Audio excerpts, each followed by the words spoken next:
Hello everyone, welcome to physics Wallah. प्यारे प्यारे बच्चों, आप सभी का स्वागत है पीडब्ल्यू के ऑनलाइन मंच पर। मैं हूं सत्यम और आप सभी का एक बार फिर से खैर मकदम है आज के सेशन में। प्यारे बच्चों, आज के सेशन में हम पढ़ने वाले हैं एक और शानदार चैप्टर जिसका नाम है नौबत खाने में इबादत। अब भाई सबसे पहले तो ये बताओ कि नौबत खाने का अर्थ क्या होता है, ठीक है।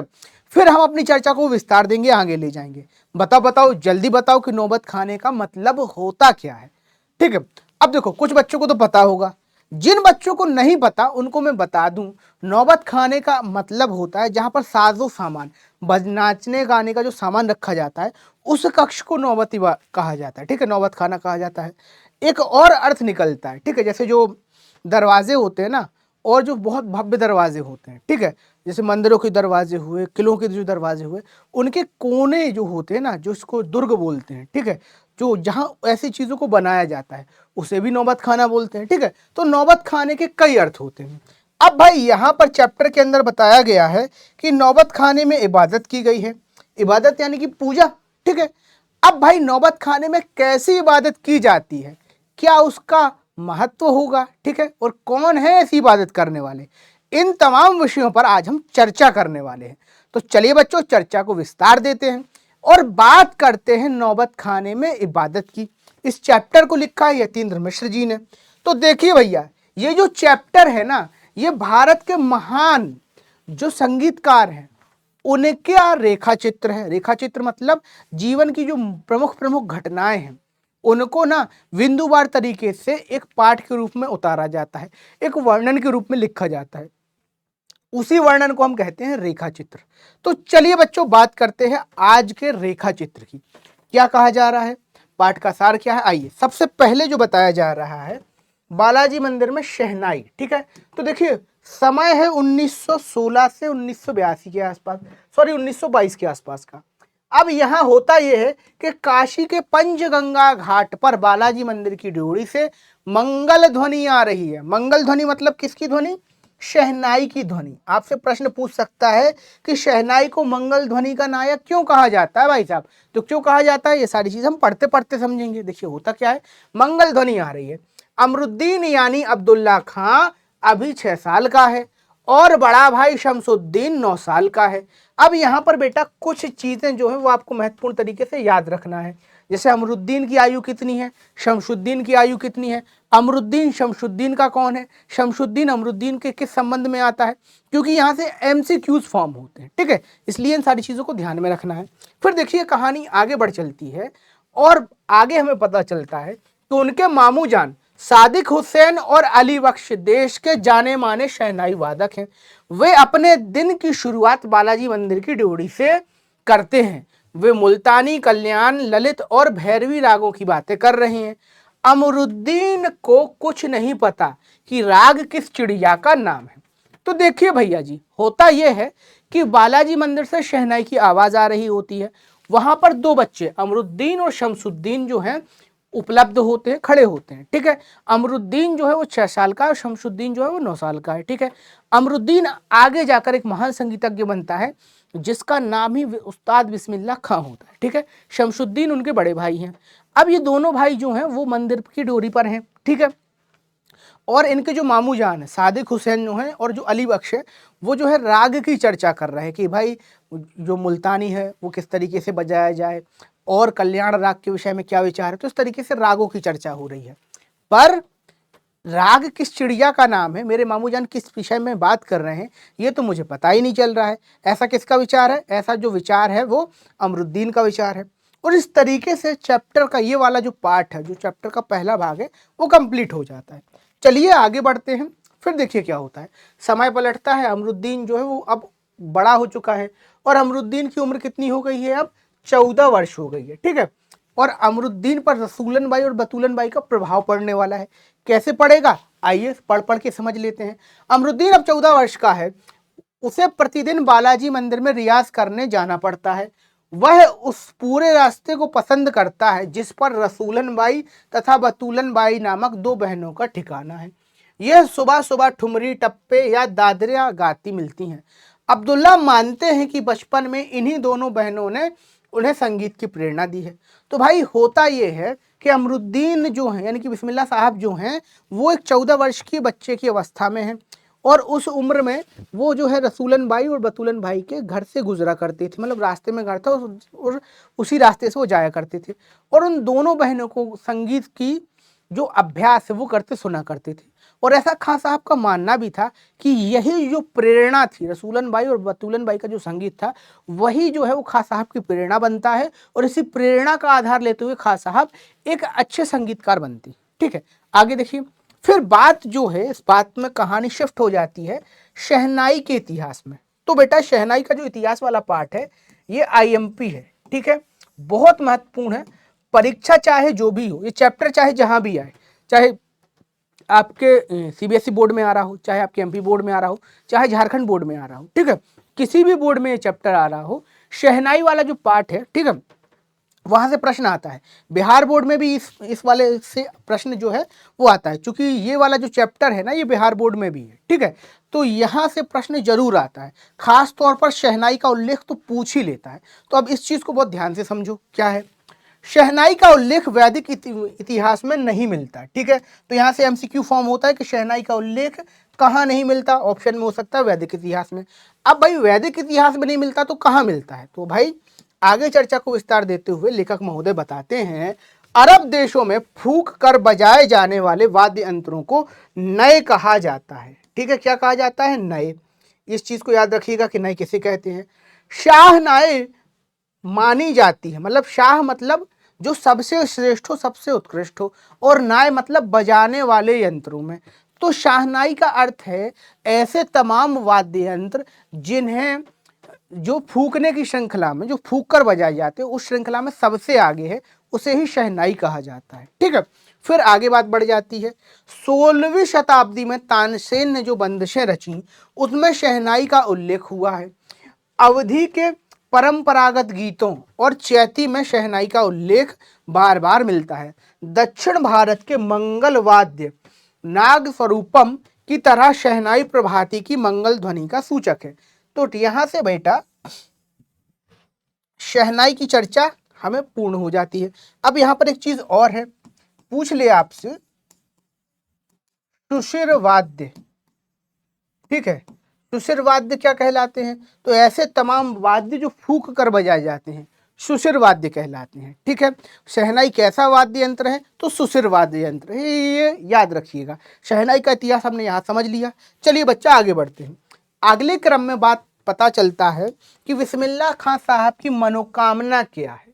आइए बिस्मिल्लाह खां साहब की मनोकामना को समझते हैं। बिस्मिल्लाह खां पिछले 80 वर्षों से खुदा से एक ही नेमत मांगते हैं, सच्चे सुर की नेमत।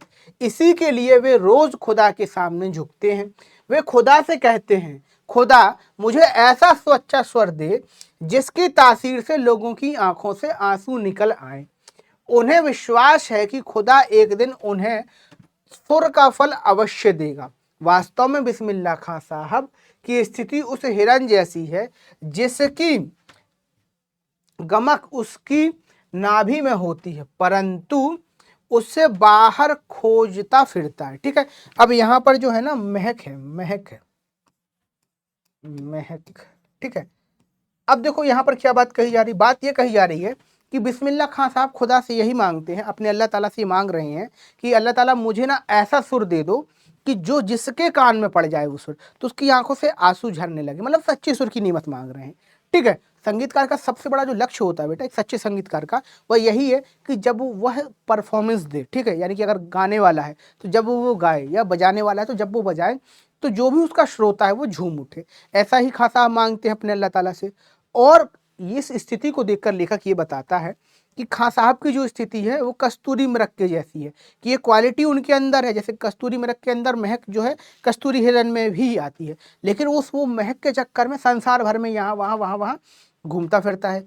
उसी प्रकार क्या होता है कि जो खां साहब हैं उनके सुर में वो बात है कि जिसके कान में पड़ जाए उसकी आत्मा तृप्त हो जाए। ठीक है, लेकिन फिर भी खां साहब अल्लाह ताला से बात मांग रहे हैं कि भाई मेरे सुर में और शिद्दत आ जाए, मेरा सुर जो है और सच्चा सुर हो जाए। ठीक है, अब देखिए आगे क्या होता है। मुहर्रम के दिन बिस्मिल्लाह खां की शहनाई।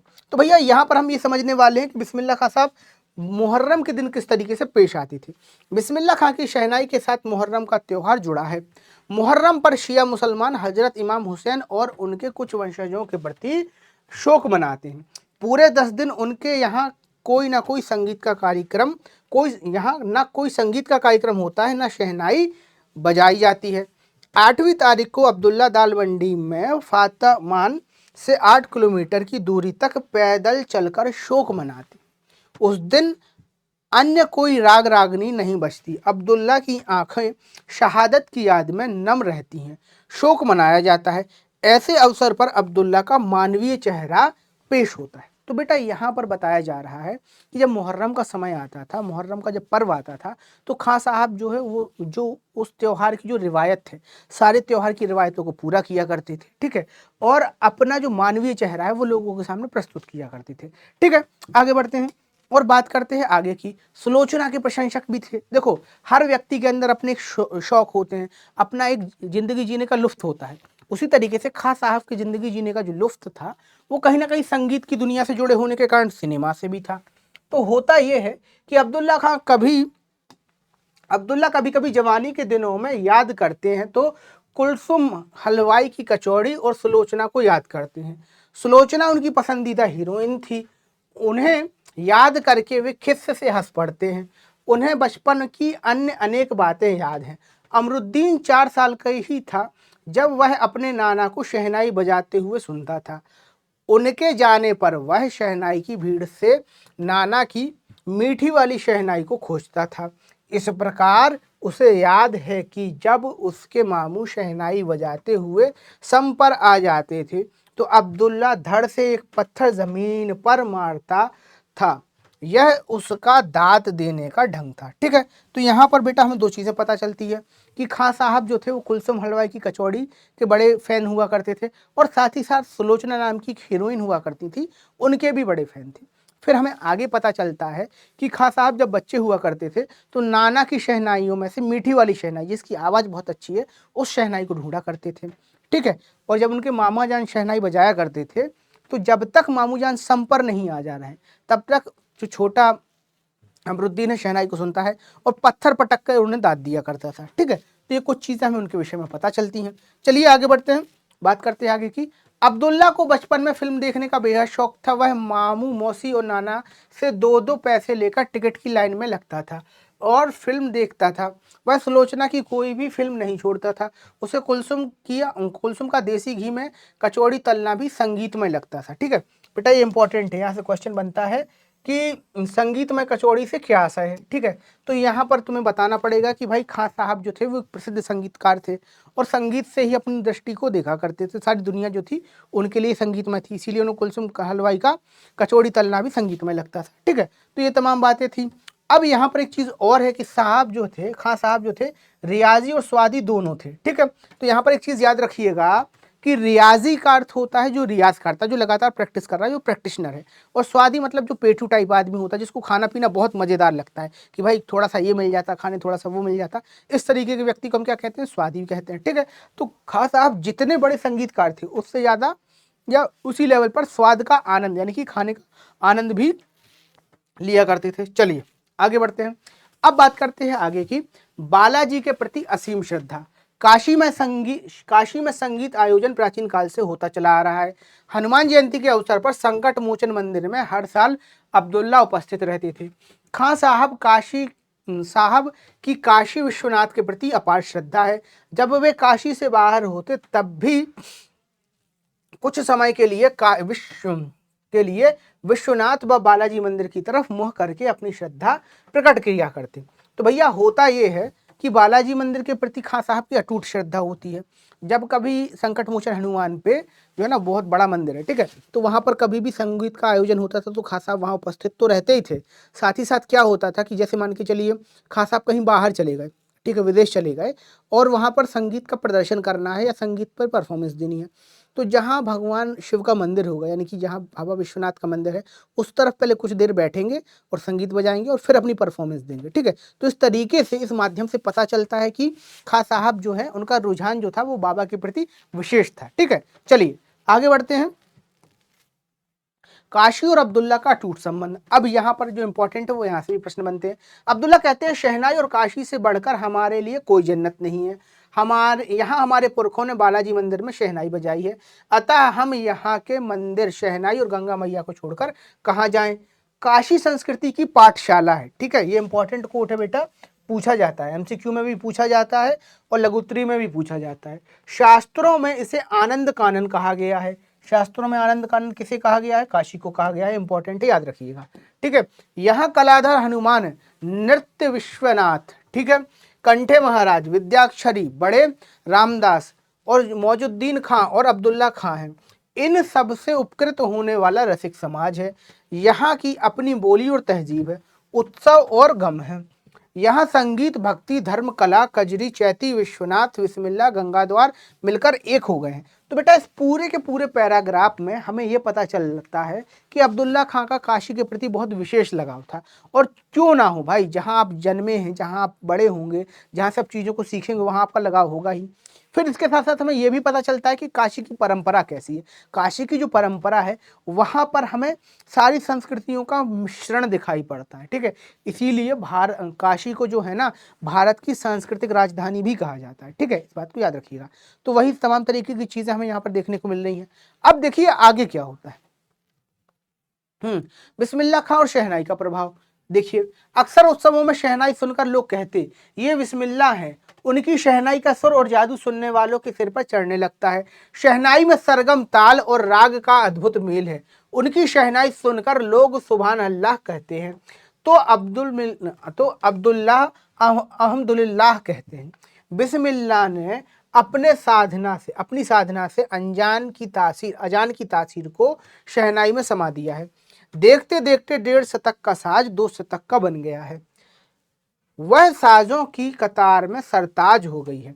एक दिन बिस्मिल्लाह की एक शिष्या ने डरते डरते उनसे कहा, बाबा आप भारत रत्न पा चुके हैं, इतने प्रतिष्ठित कलाकार होकर भी आप फटी तहमद क्यों पहनते हैं?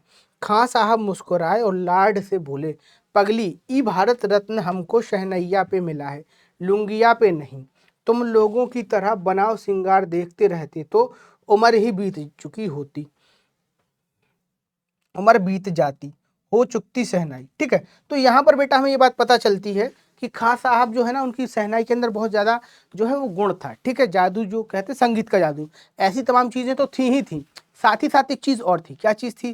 कि भाई वो अपने काम के प्रति बड़े डेडिकेटेड थे। उनका जो अभ्यास था, उनकी जो संगीत की साधना थी, उसके प्रति वो बड़े डेडिकेटेड थे। और वो कहते भी हैं, इसका एक कोट करते हुए एक उदाहरण भी दिया जाता है कि एक बच्ची जो होती है, जो उनके पास संगीत सीख रही होती है, वो उनसे कहती है कि भाई बाबा आप ये बताओ, इतने बड़े आप कलाकार हैं फिर भी फटी लुंगी पहन रहे हैं। तो इस पर खां साहब उनसे कहते हैं कि भैया देखो, फटी लुंगी पहन रहे हैं वो अलग बात है, और ये जो भारत रत्न हमको मिला है वो लुंगी के चक्कर में नहीं मिला है, हमको मिला है हमारे संगीत के लिए। अगर ज़िंदगी में इस बनाव श्रृंगार में रह जाते तो रह ही जाते, कुछ बड़ा तो हम कर ही नहीं पाते। ठीक है, तो इस तरीके से हमें ये भी पता चलता है कि खां साहब का कितना डेडिकेशन था संगीत के प्रति। ठीक है, और यहीं पर वो आगे ये भी कहते हैं कि फटी लुंगी तो ठीक है, पर धोखे से भी फटा सुर ना हमें बख्शे। ठीक है, क्योंकि फटा सुर होना बड़ी बेइज्जती वाली बात हो जाती है। ठीक है, चलो आगे बढ़ते हैं। काशी की प्राचीन परंपराओं के प्रति मोह। तो भैया होता यह है, बिस्मिल्लाह खां को पक्का महल से मलाई बर्फी बेचने वालों का नदारद होना खलता है। अब देसी घी और कचौड़ी जलेबी में भी वह बात नहीं रह गई। उन्हें अफसोस है कि अब गायक अपने संगतकारों के प्रति आदर नहीं रखते। काशी में बाबा विश्वनाथ और बिस्मिल्लाह खां का जिस प्रकार अटूट संबंध है, उसी प्रकार मुहर्रम, ताजिया, होली, अबीर और गुलाल की गंगा जमुना संस्कृति भी एक दूसरे के पूरक है। इनमें से कुछ परंपराएं अब इतिहास बन चुकी हैं। अब भी काशी संगीत की थाप पर जागती और सोती है। उस्ताद बिस्मिल्लाह खां ने हमेशा काशी में रहने वाले 2 कौमों को भाईचारे से रहना सिखाया है। तो देखो भैया, काशी की कुछ परंपराओं की चर्चा भी यहाँ पर हमको देखने को मिल रही है। पहली परंपरा तो यही बता रहे हैं कि खां साहब को पसंद थी भैया महल मलाई बर्फ बेचने वाले, ठीक है, मलाई बर्फ बेचने वाले, तो अब वो सारे लोग जो हैं वो लुप्त हो चुके हैं। देखो पहले क्या था कि ये आइसक्रीम वगैरह नहीं चला करती थी, मलाई बर्फ के गोले चला करते थे, ठीक है, बर्फ में रंग वंग डाल दिया, थोड़ा सा मलाई वलाई लपेट दी, इस टाइप के गोले चला करते थे। तो वो चीज़ जो है वो लुप्त हो गई, क्योंकि अब उसको बनाने में भी फ़ायदा नहीं है और अब उसको कोई खाता भी नहीं है, ठीक है, तो उन्हें ये बात खलती थी। और साथ ही साथ ये बात भी खल रही थी कि भैया अब पहला जैसा स्वाद भी नहीं है, ना कचौड़ी में स्वाद रह गया है, न जलेबी में स्वाद रह गया है। साथ ही साथ यह भी खास आपको खल रहा है कि आजकल के जो गायक हैं वो अपने संगीत, जो अपने उनके संगतकार हैं, उनकी उस प्रकार से आवभगत भी नहीं कर रहे हैं, उनकी कदर भी नहीं कर रहे हैं। ये बात भी जो है ना उन्हें बड़ी चुभती है कि भाई कम से कम रिस्पेक्ट तो दीजिए, तो सम्मान भी वो नहीं दे रहे हैं, ठीक है। इस तरीके से जो है ना खान साहब की कुछ बातें जो हैं वो हमें पता चलती हैं। और यहाँ पर एक चीज़ और पता चलती है कि खान साहब जो हैं वो मिश्रित संस्कृति के प्रतीक है। कैसी मिश्रित संस्कृति के प्रति हैं? उन्होंने सदैव दोनों कौमों को एक साथ रहना सिखाया है और एक आदर्श दिया है कि भाई मिलजुल कर काशी के अंदर रह सकते हैं, ठीक है। फिर बात करते हैं खान साहब को भारत रत्न की। तो भारत रत्न के अतिरिक्त अनेक विश्वविद्यालयों से मानद डिग्रियां भी पाई हैं। पद्म भूषण सम्मान भी मिला है। वे लगातार 80 वर्षों तक शहनाई के नायक बने रहे। उन्होंने इतना लंबा जीवन संगीत को संपूर्णता से सीखने के लिए समर्पित कर दिया, ठीक है। तो कुछ बातें उनके संगीत को लेकर थी।